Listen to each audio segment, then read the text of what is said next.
A lightweight high-frequency inverter versus a heavy-duty low-frequency inverter. Poor thing. Without any output transformer, it never stood a chance. Here's 10 reasons why you should never consider purchasing a high-frequency, transformerless inverter or solar generator for powering your home. Fail number 10. High-frequency, transformerless inverters offer one of the poorest surge capacities out of any other inverter technology on the market. A high surge capacity is critical for the long-term starting of high inductance loads, such as power tools, microwave ovens, air conditioning, and EV chargers. Virtually any appliance that uses a transformer or electric motor. You may be able to start some of these high surge loads when your high-frequency inverter is new, but the long-term powering of these high inductance loads will shorten the life expectancy of your high-frequency inverter. Fail number 9. High-frequency transformerless inverters run much hotter than low-frequency transformer-based inverters due to their higher switching speeds, which can lead to excessive stress on the inverter's MOSFETs, diodes, and capacitors, again shortening the life expectancy of the inverter. Fail number 8. In order to sell these high-frequency inverters as cheaply as they do, the Chinese had to scrap the most important component in an inverter, the output transformer, and replaced it with a complex mashup of cheap, Chinese-made diodes, MOSFETs, capacitors, and inductors. In other words, you get what you pay for. You may think that you're saving some money up front by purchasing one of these low-cost, high-frequency, transformerless inverters, but after you've had to replace it for the second or third time over the next 2 to 5 years, you'll realize, like so many others before you, that you dumped your money down that proverbial drain. Fail number 7.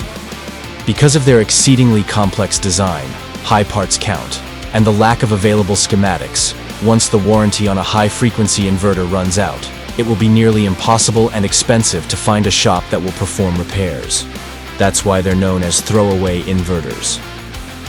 Fail number 6. Due to the lack of an iron core, copper-wound transformer, high-frequency inverters tend to produce a distorted waveform when starting and powering high-inductance loads. This distorted sine wave can damage sensitive electronic loads that are connected to the inverter's output. That's why you'll rarely see any YouTube affiliate advertisers with an oscilloscope connected to the inverter that they're promoting. Fail number 5. If you were expecting or are in need of a quieter inverter, then you should avoid a high-frequency inverter, because high-frequency inverters operate at a much higher switching speed. When under load, they require much more aggressive cooling measures, which translates into multiple noisy, high-speed cooling fans. While low-frequency inverters do produce some fan noise, the sound is nowhere near the level of a high-frequency inverter. Fail number 4. When it came to pricing, high-frequency inverters used to have an edge over low-frequency inverters. But now, because of technological advancements and more competition entering the market, despite the major differences in performance, safety, and reliability, the price difference between these two technologies has substantially narrowed to just a few $100s. From a financial perspective, it simply no longer makes sense to purchase a high-frequency inverter. Fail number 3. First of all, I'd like to say that there are a lot of great products out there that are manufactured in China.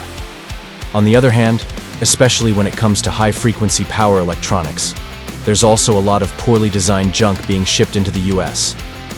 Fortunately for consumers, US customs law requires that a country of origin label be affixed to products and their packaging in a clear, legible, permanent, and easily viewable manner. Unfortunately, a few dealers based in Texas and other states have allegedly begun the illegal practice of removing their products made in China labels in what appears to be an effort to mislead consumers. Fail number 2. Like they always have since the introduction of low-cost, high-frequency inverter technology, many of these Chinese inverter manufacturers boast about their product's warranty. But if you've been involved in the renewable energy industry as long as we have, then you're probably aware that these long warranties are merely a ruse. We've seen it time and time again. When these Chinese high-frequency inverter manufacturers begin receiving too many warranty requests in order to avoid honoring their warranties, they merely close their doors and later reopen under a new name. They've been doing this same thing for decades. And finally, fail number 1. The most important and dangerous issue with high-frequency transformerless inverters is their lack of an iron core, copper-wound output transformer. Without this transformer to provide galvanic isolation between the inverter's DC boost stage and its AC output, during a catastrophic failure of the inverter's control circuitry, high amperage DC current can pass through the AC circuit breaker that can not only damage your AC appliances, but can also set those appliances or your EV on fire. We're the original off-grid solar.com. Since 1998, we've sold tens of thousands of off-grid systems all across America. With over 25 years of experience testing, selling, and servicing inverters, we know full well which inverter technology works and which inverter technology doesn't. And when it comes to an off-grid inverter for your conventional or off-grid home, we can recommend with a 100% level of confidence that a low-frequency, transformer-based inverter charger is the best choice for price, performance, safety, and reliability. Frankly, no matter what you hear about high-frequency inverters from the inexperienced cult of YouTube affiliate advertisers, remember this: their one and only goal is to get you to click on their affiliate link so that they can earn their commissions.